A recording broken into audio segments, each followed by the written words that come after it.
Assalamualaikum warahmatullahi wabarakatuh. Perkenalkan, nama saya Ahza Dewa Rahman, Guru Singa.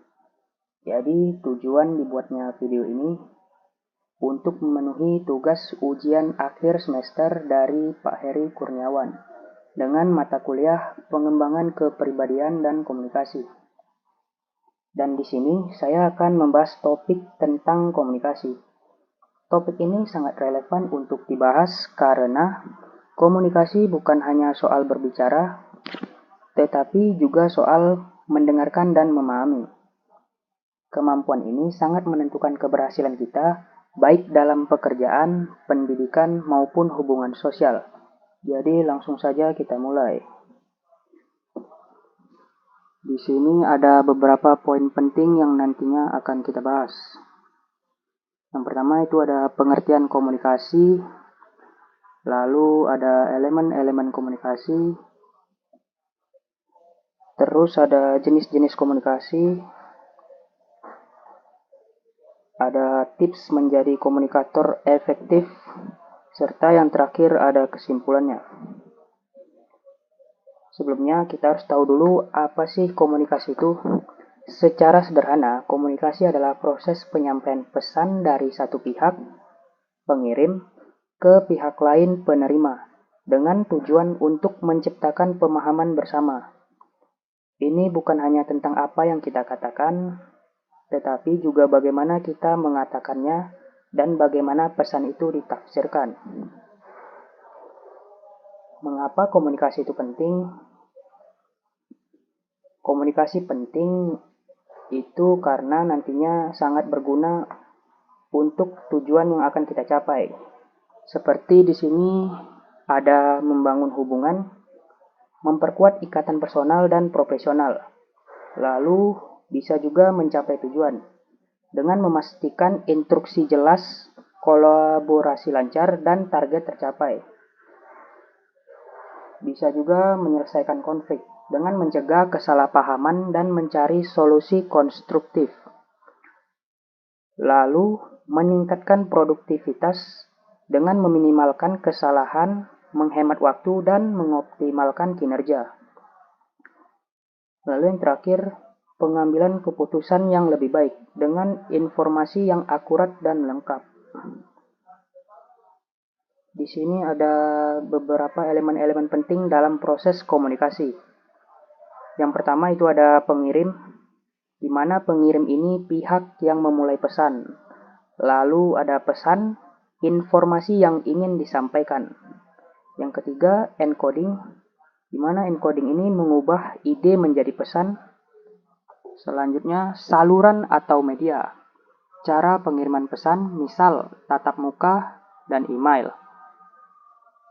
Selanjutnya ada penerima, pihak yang menerima pesan.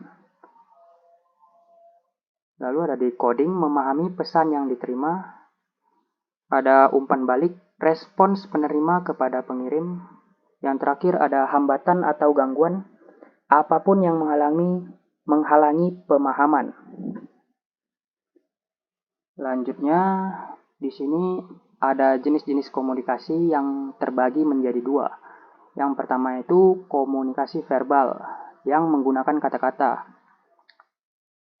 Seperti lisan, secara langsung, umpan balik instan, contohnya diskusi dan presentasi. Lalu ada tulisan yang memberikan catatan permanen, detail jelas, contohnya itu seperti email ataupun laporan. Lalu komunikasi nonverbal, tanpa kata-kata, seringkali lebih jujur dan kuat, dengan menggunakan bahasa tubuh, gerakan, postur, dan isyarat. Lalu di sini juga menggunakan ekspresi wajah, menunjukkan emosi. Lalu yang ketiga ada kontak mata, yang dimana ini menunjukkan perhatian. Yang keempat ada parabahasa, yang kita harus memakai nada, volume, serta kecepatan suara. Lalu yang kelima ada penampilan dan sentuhan. Ini dimana cara kita terlihat dan berinteraksi fisik. Yang terakhir ada ruang personal. jarak kita dengan orang lain.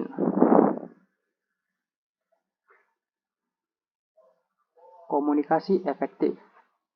Manfaat komunikasi efektif diantaranya itu ada 5. Meningkatkan kepercayaan ketika pesan jelas dan konsisten.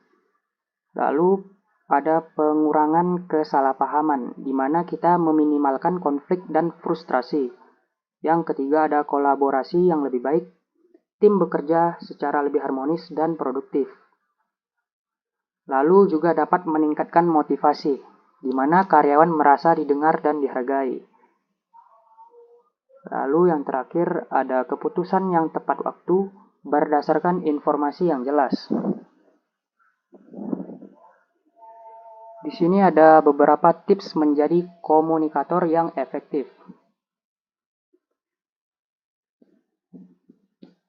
Di sini kita bisa mendengarkan aktif, fokus, jangan memotong, minta klarifikasi.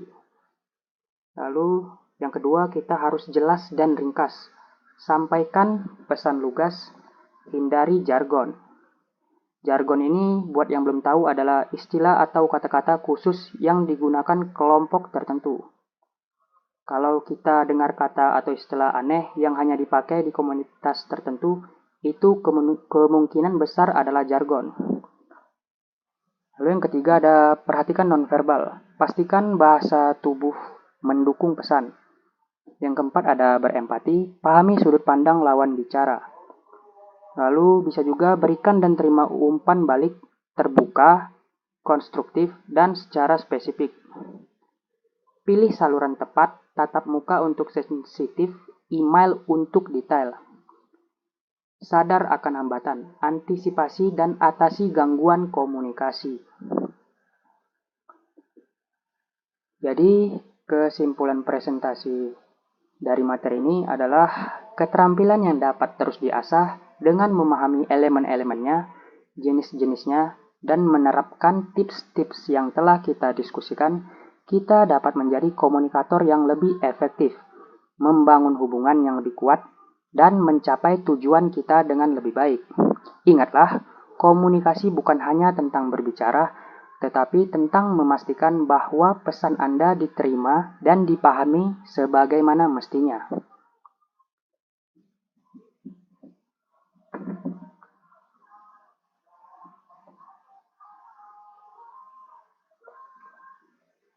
Demikianlah presentasi saya ini tentang komunikasi. Kita telah membahas pentingnya komunikasi dalam kehidupan sehari-hari, serta bagaimana cara meningkatkan kemampuan komunikasi agar lebih efektif.